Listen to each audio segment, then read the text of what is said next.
সংযুক্ত আরব আমিরাতর বাণিজ্যিক রাজধানী দুবাই মেয়ের 4 তারিখ রবিবার বিকালে দ্বারা দুবার এক রেস্টুরেন্টের হল রুমত কাগতিয়া গুলজারপাড়া প্রবাসী ঐক্য পরিষদের অভিষেক অনুষ্ঠান জাঁকজমকপূর্ণভাবে সম্পন্ন হয়। এটাই সংগঠনের সহ সাধারণ সম্পাদক মোহাম্মদ ইস্কান্দার এবং দফতর সম্পাদক মোহাম্মদ পিয়ার হোসেনের সঞ্চালনায় অনুষ্ঠানের সভাপতিত্ব করছে আমিরাতের প্রবীণ প্রবাসী হোসেন জামাল দুলাল। প্রধান অতিথি আছেন রাস আল খাইমার বিশিষ্ট ব্যবসায়ী মুজিবুর রহমান। উদ্বোধক হিসেবে উপস্থিত আছেন মোহাম্মদ আইয়ুব।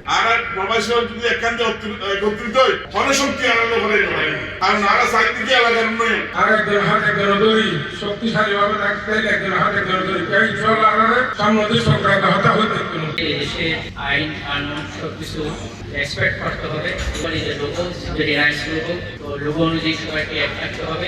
এটার অতিথি আছেন বিশিষ্ট ব্যবসায়ী মোহাম্মদ কামাল, মোহাম্মদ হোসেন, মোহাম্মদ নুরুল আলম, দিদার আলম, বাহাদুল আলম, হেলাল, হারুন রশিদ, তসলিম সহ আরো অনেকে। সরকারিভাবে একটা প্রবাসী কার্ড থাকে, বিএনপি কার্ড অথবা প্রবাসী কার্ড, ওনারা যদি হরিকা প্রবাসী কার্ড না বানাতে হবে পরিষদ গঠন করেছি যাতে সমাজ সুশৃঙ্খল হয়। 2024 আমরা প্রথমে আমাদের সংগঠনটা সবাই অনুষ্ঠানের বক্তব্য রাখেন মোহাম্মদ জামশেদ, শাহাদাত হোসেন, ইলিয়াস, সাংবাদিক সঞ্জিত কুমার শীল, ইকবাল, ফরিদ, আলমগীর, শেখ আলম সহ আরো বহু। এটা আমিরাতর Abu Dhabi, Ras al Khaimah, Fujairah, Ajman, Sharjah এবং দুবাইতুন আসা সংগঠনের সদস্য ফইলে মধ্যাহ্নভোজী যুক্তি পরে উদ্বোধনী কেক কাটিমের মধ্য দিয়ে অনুষ্ঠানের শুরু হয়।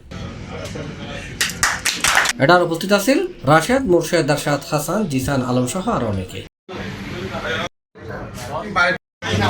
বিশ্বের বিভিন্ন দেশত গুলজারপাড়া প্রবাসী ঐক্য পরিষদের কার্যক্রম চালায় যার বহুদিন ধরে। এই সংগঠনের মাধ্যমে সমাজ এবং দেশের উন্নয়ন হবে বলে বক্তালে মনে করে। পরে প্রবাসী হলর সফল উদ্যোগগুলোয় দোয়া এবং মনোযোগ করা হয়।